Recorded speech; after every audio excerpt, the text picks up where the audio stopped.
Assalamualaikum warahmatullahi wabarakatuh. Hari ini kita belajar matematika peminatan mengenai selang kemonotonan. Minggu kemarin kita sudah membahas tentang persamaan garis singgung ya, yang sudah kita bahas. Nah, hari ini kita lanjutkan ke selang kemonotonan. Oke, di sini kita punya definisinya. Nah, definisinya yaitu anggap F terdefinisi pada selang I terbuka, tertutup, atau tak satu pun ya. Maka dia dapat dikatakan bahwa yang pertama itu fungsi tersebut naik jika untuk setiap pasangan bilangan itu X1 dan X2 dalam I.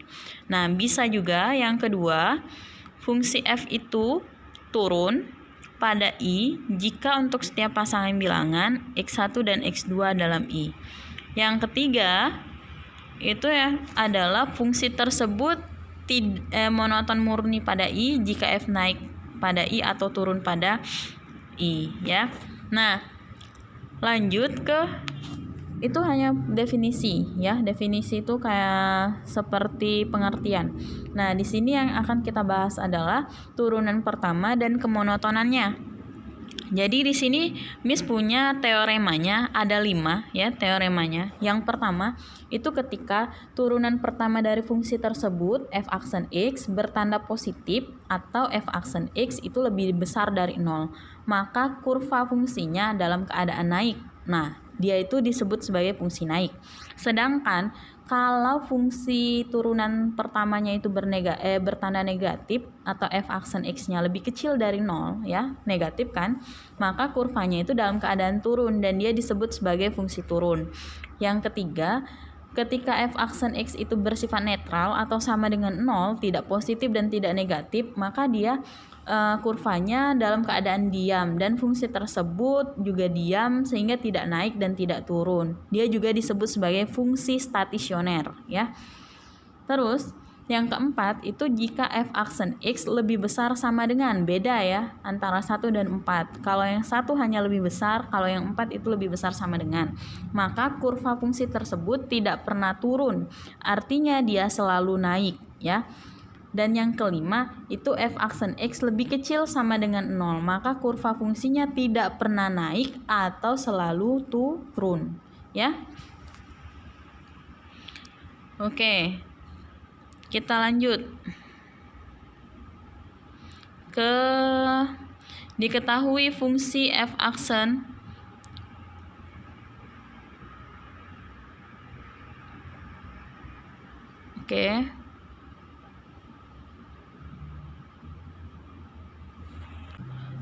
Contoh yang pertama ya, kita lihat diketahui fungsi. Jadi di sini Miss kasih yang aljabar dulu. Jadi fx sama dengan x pangkat 3 min 6x kuadrat plus 9x plus 1.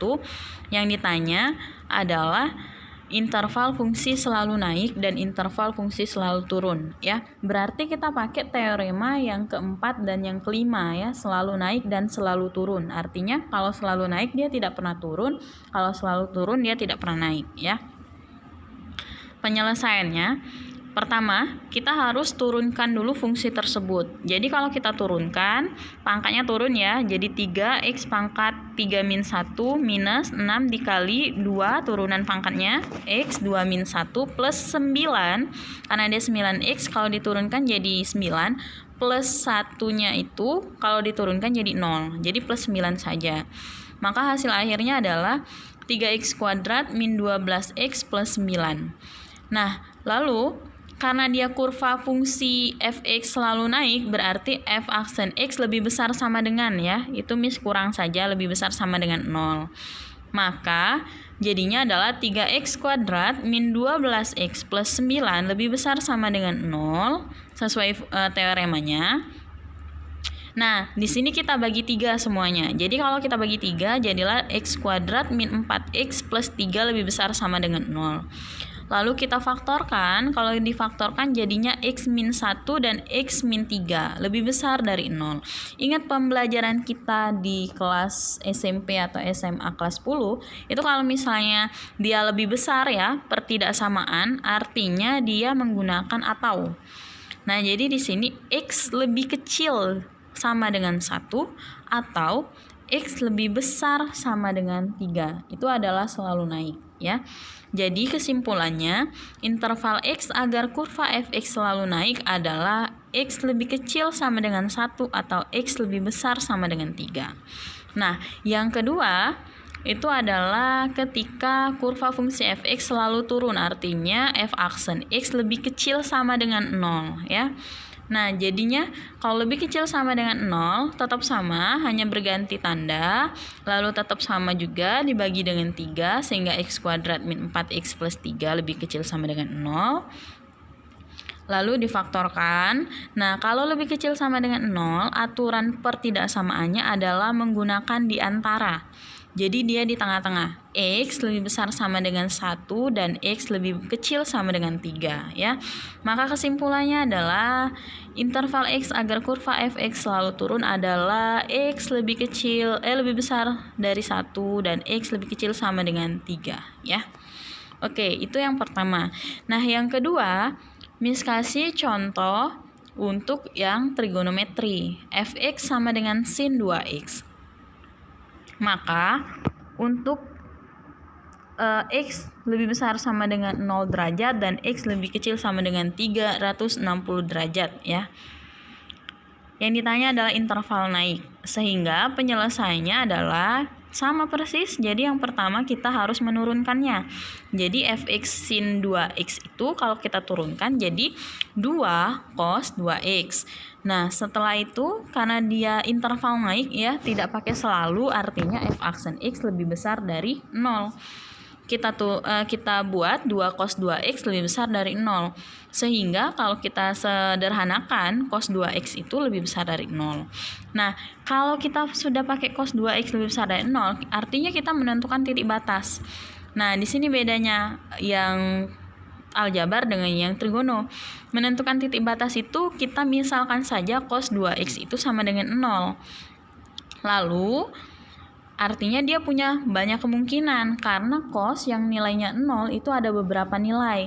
Yang pertama kemungkinannya itu adalah cos 2x sama dengan cos 90. Kan cos 90 adalah 0 kan? Maka jadinya cos 2x sama dengan cos 90. Maka cosnya kita coret, tinggallah 2x sama dengan 90 derajat dan x sama dengan 45. Masih masuk ya untuk daerah 0 sampai 360. Berarti masih ada kemungkinan kedua. Kemungkinan kedua itu ya cos 2x sama dengan cos 270 derajat ya. Karena cos 270 derajat juga 0. Sehingga kalau kita selesaikan 2x sama dengan 270, x sama dengan 135. Terus kita lanjut ke kemungkinan ketiga. Kemungkinan ketiganya adalah cos 2x sama dengan cos 450 derajat. Nah, 2x sama dengan 450 derajat. X maka dibagi 2, jadi 225 derajat. Masih masuk juga ke 360 ya. Terus ada kemungkinan keempat berarti. Kemungkinan keempatnya itu adalah cos 2x sama dengan cos 630 derajat. Berarti 2x sama dengan 630, kalau x-nya saja berarti 315. Masih masuk di daerah 0 sampai 360. Masih masuk berarti. Tapi kalau kita lanjutkan ke kemungkinan kelima, itu sudah tidak masuk lagi, sudah melewati 360. Artinya kita stop di kemungkinan 4 ya. Nah, jadi X yang memungkinkan ada 4. Yang pertama 45, yang kedua 135, yang ketiga itu 225, yang keempat itu 315 ya. Maka lakukan uji titik. Uji titiknya adalah ya itu. Jadi kita uji ya, uji coba di cos 2x. Itu kalau 2 cos 2x kita masukkan nilai masing-masing ya. Dari 0 sampai 360 itu misalnya di daerah 0 sampai 45 kita masukkan 30 derajat. Maka dia menghasilkan positif.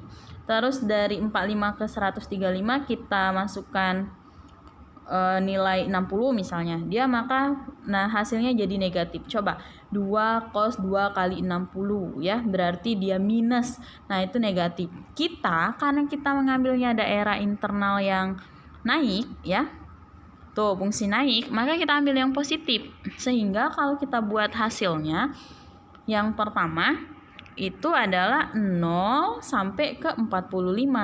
Terus yang kedua 135 sampai ke 225. Dan yang ketiga itu 315 sampai ke 360. Ya. Nah, cukup di sana saja. Terus yang selanjutnya materi kita adalah titik stasioner dan titik ekstrim. Jadi di sini ada kaitannya dengan yang titik diam tadi, yang ketiga teoremanya. Dia tidak naik dan dia tidak turun, ya. Oke, nah jenis f-aksen A sama dengan 0, dia kalau misalnya turunkan lagi 2 kali turunan f-aksen X lebih kecil dari 0, maka titiknya A itu FA merupakan titik balik maksimum. Jadi kalau misalnya dia lebih kecil dari 0, turunan keduanya berarti dia titik balik maksimum. Sedangkan kalau dia misalnya lebih besar dari 0, maka dia titik balik minimum. Gitu ya. Oke. Mis langsung ke contoh. Yang ketiga ya, nyambung dari yang tadi. Diketahui fungsi ini yang aljabar, sepertiga x pangkat 3 plus setengah x kuadrat min 6x plus 8. Titik balik maksimum dan titik balik minimum yang ditanya ya. Maka penyelesaiannya sama. Jadi yang pertama kita turunkan dulu. Kalau kita turunkan jadinya x kuadrat plus x min 6 ya. 8-nya jadi 0. Nah, itu sama dengan 0, kita faktorkan jadilah x plus 3 dan x min 2. Terus kalau sudah itu, kita lanjutkan ke turunan kedua. Tadi turunan pertamanya x kuadrat plus x min 6. Kalau kita turunkan lagi jadinya 2x plus 1 turunannya. Kita uji dulu. Yang pertama kita uji untuk x sama dengan min 3. Kita masukkan. Jadi 2 dikali min 3 plus 1 sama dengan min 5. Minus. Tadi kalau dia minus berarti dia merupakan titik balik maksimum. Ya. Terus kalau misalnya f-aksen 2-nya itu 2 dikali 2 ditambah 1 itu sama dengan 5. Dia positif, lebih besar dari 0, berarti dia titik balik minimum, ya. Tuh, jadi kesimpulannya untuk yang f-aksen min 3 itu lebih kecil dari 0, berarti dia titik balik maksimum x yang min 3. Kalau yang 2 itu berarti dia titik balik minimum. Oke. Nah, di sana kan baru dapat titik baliknya saja. Kalau kita untuk mendapatkan nilainya, nilai titik stasionernya, kita kembalikan lagi. Untuk x sama dengan min 3, titik balik maksimum. Kita masukkan x-nya ke fungsi di soal awal sekali, ya. Kalau kita masukkan, hasilnya jadi sepertiga min 3 pangkat 3 plus setengah min 3 pangkat 2 min 6 min 3 plus 8. Lalu diselesaikan sehingga dapatlah hasilnya itu ya 21,5 ya. Jadi nilai stasionernya adalah min 3, x-nya min 3, lalu y-nya 21,5. Itu titik balik maksimum. Lalu kalau misalnya titik balik minimum ya untuk x yang 2, tadi kan yang 2 balik minimumnya. Kita masukkan lagi juga ke dalamnya. Sehingga kita operasikan, dia dapat hasilnya adalah 2/3. Sehingga nilai stasionernya adalah 2,2/3. Oke? Nah, beda halnya dengan contoh yang keempat itu untuk fungsi trigonometri, ya. Kalau kita punya fungsi trigonometri y sama dengan cos 2x, maka untuk daerah 0 sampai pi, 0 sampai pi itu berarti dari 0 sampai 180 derajat ya. Maka titik stasioner yang ditanya. Penyelesaian persis sama yang pertama kita turunkan. Kalau kita turunkan cos 2x itu dia jadinya min 2 sin 2x. Lalu kita sama dengankan 0. Sehingga jadilah sin 2x sama dengan 0. Menentukan titik batas selalu kalau dia trigonometri dia menggunakan titik batas ya. Maka yang kemungkinan pertama itu sin 2x yang 0 adalah sin 0. Sin 2x sama dengan sin 0 karena sin 0 itu 0, maka 2x sama dengan 0, x sama dengan 0. Itu yang pertama. Kemungkinan kedua itu sin 2x sama dengan sin 180 ya. Kenapa? Karena sin 180 juga 0. Maka 2x sama dengan 180, x sama dengan 90. Dan yang ketiga itu adalah kemungkinan ketiga sin 2x sama dengan sin 360. Kenapa? Karena sin 360 itu juga 0. Maka 2x 360, x sama dengan 180. Nah, maka titik x-nya itu yaksen sama dengan min 2 sin 2x, turunan keduanya jadi min 4 cos 2x. Kita uji coba dari titik-titik tersebut. Yang pertama, yaksen untuk yang 0 ya, yaksen untuk yang 0. Kita masukkan min 4 cos 2 kali 0. Cos 0 itu 1, jadi min 4 kali 1 jadinya min 4 ya. Yang kedua, belum ya. Yaksen 0-nya, jadi min 4 itu kan lebih kecil dari 0. Artinya dia adalah titik balik maksimum karena dia lebih kecil dari 0 ya. Nah, yang kedua itu yaksen 90. Kita masukkan min 4 cos 2 dikali 90 sama dengan min 4 cos 180. Cos 180 itu adalah min 1. Jadi min 4 kali min 1 sama dengan 4 ya. Maka jadilah yaksen 90 itu lebih besar dari 0 sehingga dia merupakan titik balik minimum. Nah, yang ketiga itu adalah y sama dengan 180 derajat, kita masukkan jadi min 4 cos 360 derajat. Cos 360 derajat itu 1, sehingga min 4 kali 1 jadinya min 4. Kenapa kita cuma sampai kemungkinan ketiga? Karena sudah batasnya, sudah masuk kan tadi dari 0 sampai ke pi. Pi itu cuma sampai 180 ya. Jadi yaksen 180 itu lebih kecil, maka dia adalah titik balik maksimum ya. Nah, jadi untuk x sama dengan 0, titik balik maksimumnya kita masukkan ke soal yang awal sekali, y sama dengan cos 2x. Jadilah y sama dengan 2 kali 0 sehingga 1. Maka nilai stasionernya adalah 0,1. Yang kedua, untuk yang 90 titik balik minimum, kita masukkan juga ke cos 2x sehingga 2 dikali 90 itu cos 180 itu adalah min 1. Jadi nilai stasionernya adalah 90, min 1. Dan yang ketiga itu x sama dengan 180, itu titik balik maksimumnya adalah y sama dengan cos 2x, maka y sama dengan 2 dikali 180 cos 360. Titik stasionernya 180,1 ya. Oke, cukup, itulah materi kita. Silakan dicermati, jika belum mengerti diulang kembali mendengarkannya. Miss akhiri, terima kasih. Assalamualaikum warahmatullahi wabarakatuh.